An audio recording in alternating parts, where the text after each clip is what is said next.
The Pixel 2 is coming very soon. We know officially now. So apparently some people put up a billboard in Boston, which kind of spilled the beans on a Pixel 2 event, which is scheduled for October 4th. But then just a few hours later, Google officially confirmed this. There's going to be an event on October 4th for the Pixel 2. They put up a website for it, and they also released a teaser video. And the teaser video is kind of interesting because it's kind of like a typical Google teaser video where it's just like a heavy focus on search. And so the teaser video, it's literally just someone typing in questions into a Google search bar. But the questions are kind of interesting because they kind of like point towards some of the features that we might be seeing on the Pixel 2. Yeah. So I thought we'd just go over these questions and kind of like speculate a little bit what it could mean for the Pixel 2. So the first question, someone types in, "What's wrong with my phone's battery?" And I think this is going to be all about the vitals thing in Android Oreo. You know, that's supposed to like limit background apps and stuff like that. Definitely. I don't think it's going to be physically a bigger battery, unfortunately. Right. So probably should get that out of your head. Don't expect that. But yeah, definitely what you said about the whole limited apps and all that stuff that in Oreo.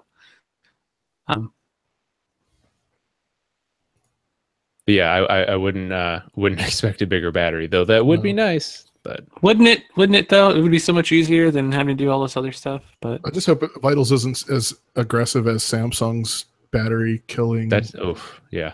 Like we've seen it with other OEMs, and yeah, some of them go super hard with it, and I'm nervous. Yeah, very nervous about it. But see.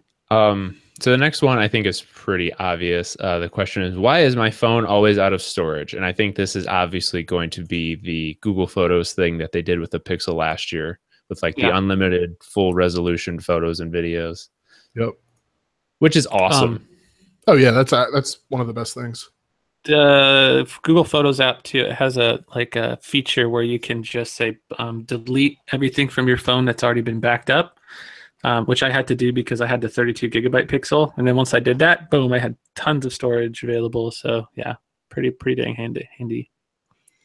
The next thing is, why does my phone take so many blurry photos? That's kind of surprising, actually, because the Pixel was the best ranked camera last year. Well, I think these questions are from the perspective of someone that doesn't have a Pixel. Oh yeah, that's a good point. Yeah. So, yeah, the say someone with an iPhone or something, and they're typing that in, like, why are my photos so blurry all the time? It's probably because you have fingerprint smudges all over them. That's why. Yeah, Chris knows all about that. Greasy chicken fingers.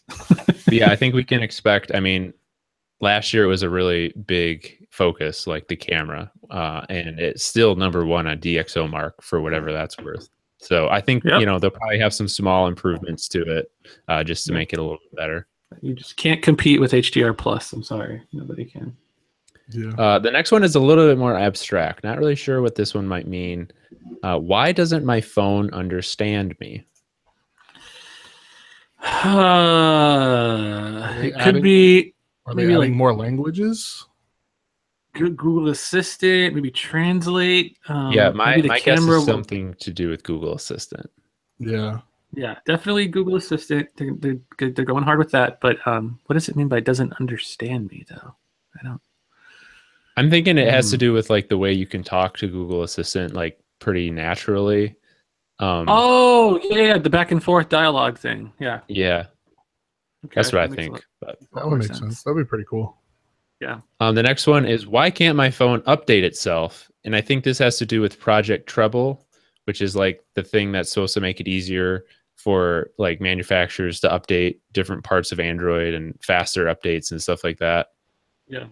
And the whole background updating thing, I think that was supposed to happen in the original Pixel, but it I don't know, for whatever reason, it didn't really work out that way with the background updating. Like it was supposed to do it seamlessly or something, but it wasn't really entirely seamless. I don't know if they completely fleshed it out, but maybe it's probably something to do with that. And then the last one, it says, "Why is my smartphone so?" And then it like flashes a bunch of different words. Why is it so slow, hot, fragile, dumb, annoying? Just a bunch of things. The interesting thing I think though is it mentions fragile and broken. So is there some kind of like, is this going to be a little bit more durable? Or is it just going to have waterproofing now? Like what do you think? I think it has to have waterproofing. It has to have IP60. There's no way they can launch it without some type of water resistance or whatever. But there's no way. I think it's still going to be just as far as like breaking and fragile goes. It'll be the same because the back is going to have glass on it, according to like some of the leaks and stuff. So it's probably going to be Gorilla Glass 5. So they'll be like, "Oh, it's so durable, less fragile." Yeah. Unless they surprise everyone and do ceramic, which I don't think will happen, but it would be cool. Although I guess it's like, is it technically still more fragile than glass? I think ceramic is technically more fragile than glass. So. Yeah, I could probably throw that out the window then. It also mentions like slow/hot, which I think would just have to do with the processor being the Snapdragon 835. So kind of interesting teaser. We can extrapolate some stuff from it, but it's just speculation. Let us know what you think. Until next time, this has been the Fancast. Thanks everybody for tuning in. See ya. Peace.